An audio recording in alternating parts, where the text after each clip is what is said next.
Is Trump seeking to crash the economy for power? A troubling hypothesis. The idea that a leader might intentionally destabilize their nation's economy to consolidate power sounds like a dystopian plot, but could it also be a plausible strategy? When examining Donald Trump's past rhetoric and actions, some critics argue he may have laid groundwork for such a scenario. Historically, economic crises have served as catalysts for authoritarian takeovers.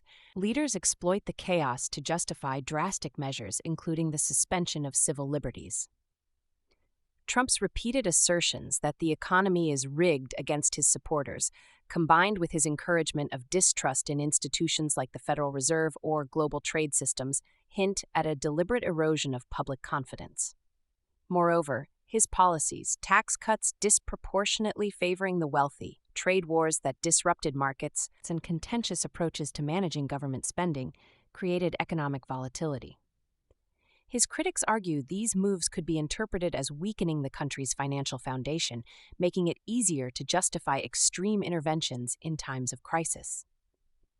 Trump's presidency also saw him frequently allude to the idea of invoking emergency powers.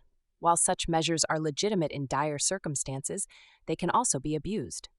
Martial law, for instance, suspends normal governance and concentrates power in the executive branch. During the 2020 protests and pandemic, Trump floated the idea of deploying military force against civilians, actions his detractors viewed as tests of how far he could push the boundaries of presidential power. For some, these patterns form a disturbing hypothesis that Trump, if given the chance, might manufacture or exploit an economic collapse as a pretext for imposing martial law. This could pave the way for undermining democratic processes entirely and consolidating his grip on power.